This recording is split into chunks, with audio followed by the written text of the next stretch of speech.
Hello, my friends. D.L. Anderson here.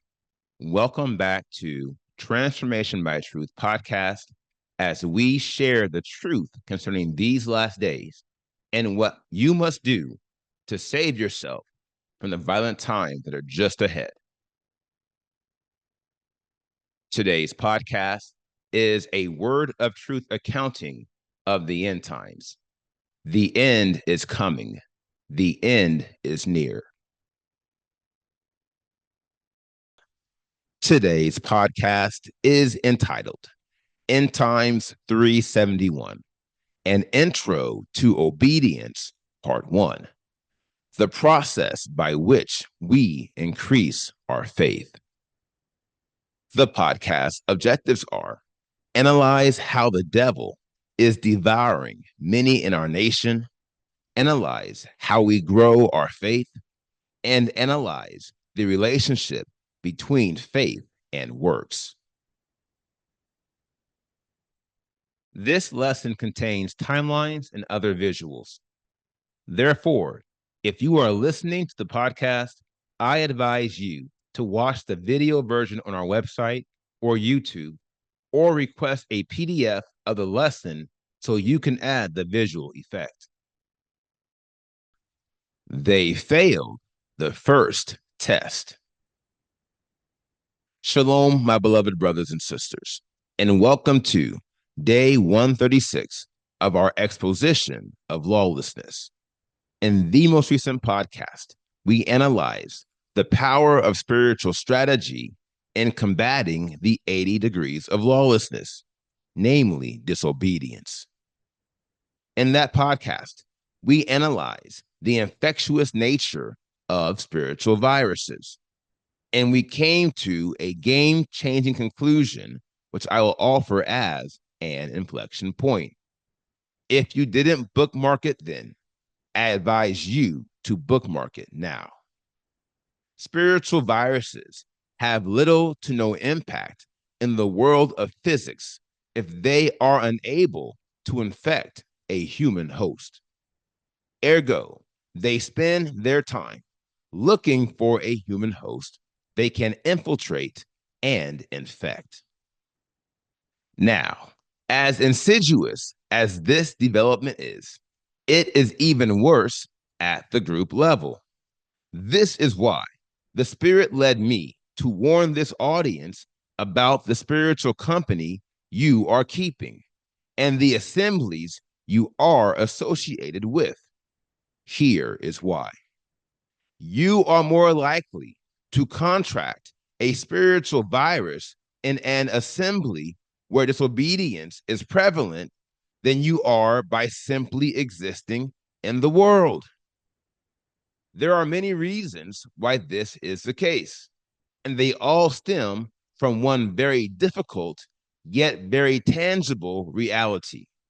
To wit, the devil is not only in the world, he's also in our assemblies. Not only this, but he is focusing a great deal of his efforts against the extended nation of Israel because he knows we are living in the last days. And thus, he only has a short amount of time. This is why we must operate with the discerning spirit. For not everyone who claims to be Yasharal is in the renewed nation of Israel. Trust me, not everyone in our assemblies is committed to turning away from lawlessness. And so they are operating in lawlessness. And in doing so, they are opening the door so the enemy and his vast array of spiritual diseases and viruses can enter in. 1 Peter 5:8 is revealing. Be sober, watch, because your adversary, the devil, walks about like a roaring lion, seeking someone to devour. Here lies the inflection. To wit, the devil cannot devour you unless you are thoroughly infected with a wide range of spiritual viruses. And these viruses have not only spread amongst your being, but they have also evolved into spiritual diseases. Now, by definition, a spiritual disease is a spiritual condition in which an individual is incurring spiritual and all physical death due to the sum of the quantity and quality of the strongholds they have acquired in their pursuit of lawlessness and disregard of the Father's will. This definition clearly reveals why the devil can only devour those who have contracted the spiritual diseases that come via lawlessness. It's because they are spiritually weak. It's because they are dying, and all because they failed the first test in their quest. Take the stairs. Now, that being said, here is the question of the hour. How do you transform yourself into someone the devil cannot devour? To wit, how do you pass the first test associated with this quest? The answer is sure: obedience. For obedience is the counter objective of disobedience and the primary application of faith. Now, before I get started with my detailed analysis of obedience, I want to make it clear that I will on no wise say everything there is to say about obedience. If I could, I surely would. But as you already know, we don't have the time. For the end is coming. The end is near. Therefore, these lessons will be designed to show you how you can unlock the power of obedience to defeat the work of disobedience in your life. And should you desire to know more about obedience beyond what I share in this podcast, feel free to reach out to me. As I have said before, I have written multiple volumes on the 64 degrees of holiness, the 80 degrees of lawlessness, and the 7 pillars of our faith, all of which will provide you with even greater insight concerning these matters. Now, we should begin our analysis of obedience the same way we began our analysis of faith, vis-a-vis by analyzing its position within the pinnacle of holiness. Per the image to the left, obedience is the first interval degree within the pinnacle of holiness. Let's talk about that for a moment, beginning with a recap of the levels within the pinnacle of holiness. If you recall, the levels represent the substance of holiness. These are the degrees we are to attain unto. This is why Peter commands us to add virtue to our faith. And then he continues in the same manner concerning all the levels of holiness. Per the model to the left, these are all the horizontal degrees from faith to love. Now, the key, my friends, is the fact that all the levels of holiness are horizontal. Likewise, they are disconnected.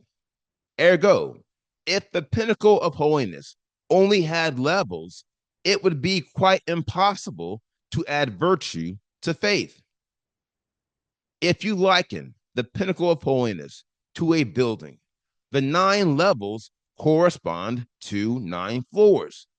The question then is, how do you ascend from one floor to the floor above it? Obviously, you would take the stairs. Along these lines, all the intervals of holiness are symbolic of stairs.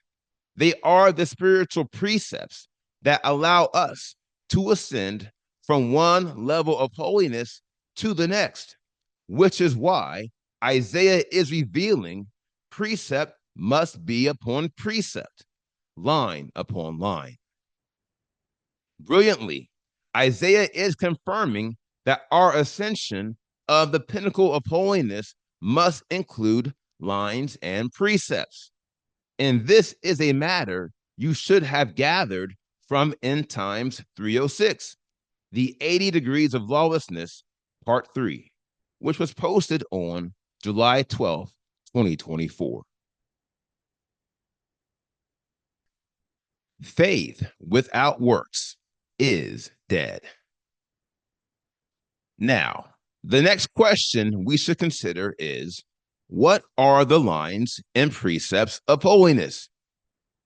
The answer is sure. The lines are the levels of the pinnacle of holiness, and the precepts are the intervals. The confirmation of this matter is indeed a revelation, and it is one I advise you to bookmark. The Hebrew root word for precept is interpreted as pressure or affliction. Likewise, the Hebrew root word for line is interpreted as faith or hope. Along these lines, we can rephrase Isaiah 28:10 by saying, faith upon faith, still a little, still a little. This proves that all the levels of the pinnacle of holiness are the lines referenced in Isaiah 28:10. For these are all expressions of faith. To wit, when Peter commands us, saying, add to your faith virtue, he is, in effect, saying, increase your faith still a little. Look here, if you increase your faith a little, it will grow into virtue, i.e., the second level of the pinnacle of holiness, as you can clearly see by the image to the left, which is in line with the sequence found in 2 Peter 1:3-12. Likewise, if you attain unto virtue, Isaiah, by the Spirit, is commanding, increase your faith still a little. And Peter, by the same Spirit, is commanding, add to your virtue knowledge, i.e., the third level of the pinnacle of holiness. And if you continue following the commands given to us by the Spirit via the written word, you will increase your faith all the way to the point of perfection. You, my friend, will be complete in the love of Elohim. Now, this brings us to the precepts, i.e., commands of holiness. Along these lines, we can rephrase Isaiah 28:10 by saying, affliction upon affliction favorably receive. This proves that all the intervals of the pinnacle of holiness are the precepts referenced in Isaiah 28:10. We know this because all the intervals within the pinnacle of holiness are a series of proving grounds. To wit, they represent the tests we must pass to validate our mastery of their preceding level. And as I mentioned in a prior podcast, this is the standard for all credible education systems. You learn the subject matter, and then you are evaluated, i.e., tested, to determine your degree of mastery. Here lies the inflection. Vis-a-vis, our spiritual evaluations should be considered as pressure or light affliction. Trust me, there is nothing easy about the path to perfection. This is why I referred to the level of faith as a no comfort zone. It's because the only way we can obtain great faith is by enduring great pressure, which forces us to operate outside of our comfort zone. Therefore, since all the levels of holiness are expressions of faith, every interval of holiness is by default a pressure zone where we are thoroughly tested, i.e., vetted, to determine if we are ready to move on to the next level, and from there to initiate our next war with lawlessness. Now, per the diagram to the left, we understand that obedience, i.e., the first interval of holiness, is the proving grounds of faith, i.e., the first level of holiness. To wit, obedience is the primary application and affliction of faith. To wit, obedience is the primary manner in which we demonstrate our great faith in the will of Elohim. It is the primary manner in which we prove our mastery of faith, which is required for us to begin the process of adding virtue to our faith. James 2:18-20 is revealing. But someone might say, you have faith and I have works. Show me your faith without your works, and I shall show you my faith by my works. You believe that Elohim is one. You do well. The demons also believe and shudder. But do you wish to know, O foolish man, that faith without the works is dead? Now, in this passage, James shares a very powerful revelation that is germane to this discussion. To wit, faith without works is dead. To paraphrase, if you fail to demonstrate your faith by some tangible work, it has no value. It is dead. Listen to me. This is why obedience is so critical in the grand scheme of our quest for holiness, perfection, and everlasting life. It is because obedience is the primary prevailing work of faith. Vis-a-vis, faith is designed to cause you to do one thing above all else, and that is to obey the commands of Elohim. Abraham proves this association between faith and works perfectly by demonstrating his willingness to sacrifice the son he was promised. Abraham confirmed his great faith in Elohim because he was willing to obey regardless of the nature or the outcome of the command. And this is one of the reasons why Elohim called Abraham his friend, and why the scriptures refer to him as the father of the faithful. Hebrews 11:8 is revealing. By faith, Abraham obeyed when he was called to go out to the place which he was about to receive as an inheritance. And he went out, not knowing where he was going. Now, this verse not only confirms that obedience is the primary application of faith, but it strengthens my case that obedience is not something that happens after you have received a command. Quite the contrary, obedience as the primary work of faith happens before you receive the command. And I will prove this in the upcoming podcast as we continue our intro to obedience, the first interval within the pinnacle of holiness. Now, here is the final word. The tie that binds the spiritually deceased is their lack of growth, prayer, and increase. To your good fortune, that is not a fate you will incur if you are engaging these podcasts, completing these assignments, and above all else, being led by the Spirit. Trust me, Pinnacle of Holiness Ministries is a growth ministry.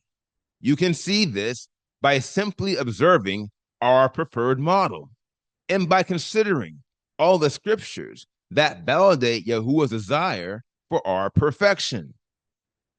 And thus, our pursuit of perfection persists, for there is much more for us to know. And although we are making good progress in our quest. We still have a long way to go. Now, here is today's assignment. Meditate on the word you have heard today. And as always, ask the Father to reveal the truth to you. For the children of Elohim live by conviction. And if he has not convicted you, or if you had not heard him concerning these matters, you should pray until you do. Today, I want you to meditate on the word of truth shared. Specifically, I want you to meditate on all the areas of faith in your life. And I want you to ask the Father to let you know if your works are aligned with your faith. In doing so, you are validating that you are on a path that will result in spiritual increase. If you're not, your lack of works, evolving from a spirit of faith, will stunt your spiritual growth. And thus, you need to repent and put in the work. Remember, not everyone who will fall into endless death is willfully operating in lawlessness. My dear friends, many will be cast into the lake of fire because they were operating in lawlessness unknowingly, for they left many of their works undone. Now, here is what's next. We completed today's podcast, End Times 371, an intro to obedience, part 1. And the next podcast is entitled End Times 372, an intro to obedience, part 2. I will post this podcast on Friday, November 15th, 2024. Until then, my friends, continue to be led by the Spirit of Elohim.